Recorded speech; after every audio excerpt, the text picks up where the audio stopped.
જોહાર મિત્રો, આપણા ડેડિયાપાડામાં તમામ નેતાઓએ જબરદસ્ત ભાષણ કર્યું છે. તો ઈશુદાન ગઢવીએ અને સંદીપભાઈએ જબરદસ્ત ભાષણ કર્યું છે. તો આવો જોઈએ વિડીયોમાં અને વિડીયો શેર પણ કરી દેજો દરેક ગ્રુપમાં. તો આવો વિડીયોમાં શું કહી રહ્યા છે આપણા ઈશુદાન ગઢવી અને સંદીપભાઈ, વિડીયોમાં જોઈએ.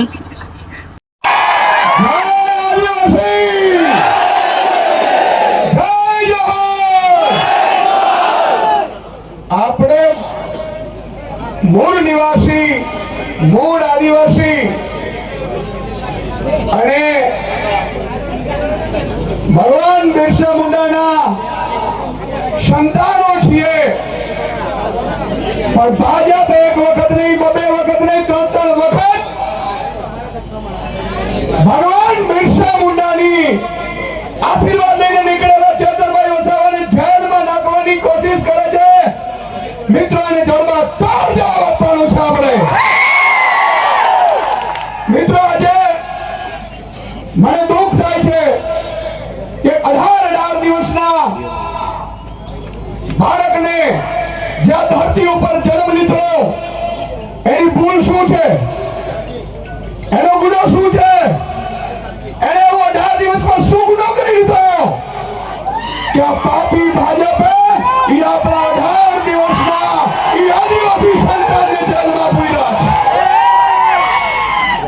મિત્રો, ધરતી ઉપર હજી જન્મ લીધું છે, હજી તો એ દાડો પણ નથી નાખ્યો, અને આ ભ્રષ્ટ તાનાશાહી ભાજપે આ 18 દિવસના સંતાનને જેલમાં પૂર્યો છે.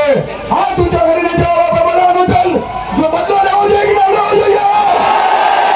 લેવો જોઈએ કે ના લેવો જોઈએ? મિત્રો, આજે ચેતરભાઈ વસાવા, હું આજે જોઈ રહ્યો છું તો મને એક વિચાર આવ્યો મિત્રો, કે આ ભાજપ શું કામ આદિવાસી સમાજને ભણવા નથી દેતું ને, એને જાગૃત નથી થવા દેતું ને, એ આજે મને ખબર પડી મિત્રો. આ મેદાનથી આજે જ્યાં દૂર દૂર સુધી જાઉં છું મિત્રો, મને આજે અહેસાસ થયો કે જો એક ચેતર વસાવા જો ભણી ગણી હોશિયાર થઈ ધારાસભ્ય બની અને જો ભાજપની ઊંઘ હરામ કરી દેતા હોય તો આ લાખ આદિવાસી યુવાનો ભણેલા હોય તો આ ભાજપને મૂળિયા હોતા ઉખાડી નાખે એટલી તાકાત ધરાવે. પણ મિત્રો, આજે હું આભાર માનું છું ભીમ આર્મીના ચીફને, વિનયજીને, જેઓ અહીંયા પધાર્યા છે. માનનીય અનંતભાઈ માટે ગૌરવતાળીઓ થઈ જાય પધાર્યા છે. માનનીય ગોપાલભાઈ ઇટાલિયા, માનનીય મનોજભાઈ, માનનીય ટાઈગર સેનામાંથી આવેલા છે. મિત્રો, આપણે નામી અનામી કેટલા આગેવાનો પણ અહીંયા પધારેલા છે. મિત્રો, આપણે એકતા બતાડવાની છે. તમે વિચાર કરો, હમણાં અમે ગાડીમાં આવતા હતા ત્યારે ગોપાલભાઈ ને મનોજભાઈએ કીધું કે સુદાનભાઈ, હજી તો યુવાનો પીઠા ગ્રાઉન્ડમાં ભેગા થયા અને એક બાળકને જામીન આપવા ભાજપે તમે કલ્પના કરો આપણી એકતાની તાકાત. હું ગઈકાલે વર્ષાબેનને મળ્યો હતો, અમે ઘરે બેઠા હતા. વર્ષાબેનને કીધું, વર્ષાબેન, મોડા તો નથી પડ્યા કારણ કે તમારા ઉપર આખું આજે વજન આવી પડ્યું છે. ચેતરભાઈને જેલમાં નાખ્યા, એમના પરિવારને જેલમાં નાખ્યા. વર્ષાબેનને કીધું કે તમારે ચિંતા કરવાની જરૂર નથી. એક એક આમ આદમીનો સૈનિક એક ભાઈ તરીકે તમારી સાથે ઉભો છે. મિત્રો, આજે બેનને ઢીલા નથી પડવા દેવાના, અને તમારું સમર્થન બતાવે છે કે આજે આ 18 દિવસનું બાળક ભલે આજે જેલમાંથી બહાર આવી જશે, પણ મને ખાતરી છે કે એ આ ધરતી ઉપર બીજો ચેતર વસાવા પેદા થઈ ચૂક્યો છે. ચેતરભાઈ વસાવા સાહેબ આદિવાસી સમાજને જાગૃત કરતા હતા. એનો ગુનો શું હતો? ચેતરભાઈનો ગુનો એ હતો મિત્રો કે જળ જંગલ જમીન મુદ્દે એમણે સરકારની સામે બાથ ભીડી. આદિવાસી સમગ્ર આદિવાસી બેલ્ટમાં, સમગ્ર ભીલ પ્રદેશમાં લાખો ચૈતરભાઈ વસાવા તૈયાર થઈ ગયા છે. આજે અહીંયા આવેલા દરેકના દિલમાં ચૈતર વસાવા રાજ કરે છે. તમે ચૈતર વસાવાને એટલી વાર જેલમાં પૂરશો એટલી વાર ચૈતર વસાવા મજબૂત બનશે અને એની જગ્યાએ હજારો ચૈતર વસાવા પેદા થશે. આજે ચૈતર વસાવાને અને એના પરિવારને અમે અહીંયાથી કહેવા માંગીએ છીએ કે તમે એકલા નથી આ લડતમાં, આ સમાજની લડતમાં સમગ્ર આદિવાસી સમાજના લોકો તમારી સાથે છે. જો ચૈતર વસાવાને ફરજ પર આવી, ચૈતર વસાવાને કઈ થયું તો એટલું સમજી લેજો કે આદિવાસીઓનો ઇતિહાસ જોઈ લેજો.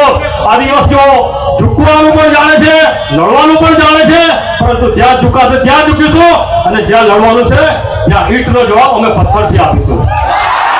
આજે ભાજપના બની બેઠેલા જે સાંસદો છે, આજે પાર્ટીની જે ચાટુગીરી કરી રહ્યા છે, એ લોકો આજે ચૈતરભાઈને સપોર્ટ કરવાની જગ્યાએ ચૈતરભાઈ પર માટલા ધોઈ રહ્યા છે કે એને આમ કર્યું અને તેમ કર્યું. અરે ભાઈ, તમારાથી તો શેકેલો પાપડ પણ તૂટતો નથી. સમાજના નામ પર તમે કલંક છો. આજે મને જોયું હશે થોડા દિવસ પહેલા દર્શના દેશમુખ હતા કે જેમને ત્યાંના જે પ્રમુખ હતા નીલરાવ કે જેને અપમાનિત કર્યા હતા, ત્યારે એમને સમાજ યાદ આવી ગયો હતો અને એમના સમર્થનમાં પણ આપણા ધારાસભ્ય ચૈતરભાઈ વસાવા ઉતર્યા હતા. પરંતુ આજે આટલા દિવસ થઈ ગયા, એક પણ ભાજપનું પોપટ ચૈતરભાઈના સમર્થનમાં બોલતું નથી. એનું શું કારણ હોઈ શકે? શું તમને જે સમાજે જે તમને ચૂંટીને જે ધારાસભ્ય બનાવ્યા છે, સાંસદો બનાવ્યા છે, શું તમારી ફરજ નથી કે આજે આદિવાસી સમાજનો દીકરો છે, જળ જંગલ જમીન ખનીજના અધિકારો માટે લડે છે, એના સમર્થનમાં બે શબ્દો બોલવાનો શું તમને ડર છે કે ભાજપ બીજી વાર ટિકિટ નહીં આપે અને લાત પડી તો એવી પાર્ટીને કે જે તમને ગુલામી કરાવતી હોય? આજે મનસુખભાઈને હું જાહેર મંચ પરથી કહેવા માંગુ છું, તમે તો સિનિયર છો, તમે વડીલ છો, તમે આદિવાસી સમાજને ખાલી નામ માત્ર ઉપયોગ કરો છો. આદિવાસી સમાજ તમે બોલ્યા કરો છો, પરંતુ માત્ર નામ મૂર્તું છે. ખરેખર તમે ભાજપનું પપેટ છો. હું 100 વાર નહીં પરંતુ 1000 વાર એક્સપ્લેન કરીશ કે તમે ભાજપનું રમકડું છો. ભાજપ જેટલી ચાવી આપે છે એટલું તમે બોલો છો. આજે ચૈતરભાઈ વસાવાના સમર્થનમાં અમને શરમ આવી જોઈએ કે એક શબ્દ તમે સમર્થનમાં બોલવા માટે તૈયાર નથી, પરંતુ સમાજ તમે ઓળખી ગયો છે. ભાજપના જેટલા પણ દલાલો બની બેઠેલા છે, જેટલા પણ નેતાઓ છે, સમાજ તમને આવનાર દિવસોમાં આનો જવાબ આપશે. તમે જોઈ લેજો 2027માં આદિવાસી સમાજ તમને આનો જવાબ આપશે અને લાખો ચૈતર વસાવા હવે ચૈતરભાઈ વસાવાના સમર્થનમાં છે. અમે ડરતા નથી, અમે ઝૂકતા નથી. ભાજપની આ તાનાશાહી સામે લડીશું. અમે આ ભારત દેશના આર્ટિકલ 244 અનુસૂચિત 5 માં આવતા લોકો છે. આવનાર દિવસોમાં અમે ન્યાયિક લડત લડીશું. નામદાર હાઈકોર્ટ હોય કે સુપ્રીમ કોર્ટ હોય, ભારત દેશના સંવિધાન પર અમને પૂરો ભરોસો છે કે ચૈતરભાઈ વસાવા અને એમનો પરિવાર કે જે લોકો જેલમાં છે वो જલ્દી નિર્દોષ છૂટશે અને આપણી વચ્ચે આવીને ફરીથી પ્રજાના કામે ચૈતરભાઈ વસાવા લાગશે. સમગ્ર લોકોનો દિલથી ખૂબ ખૂબ આભાર. જય આદિવાસી, જય જોહાર.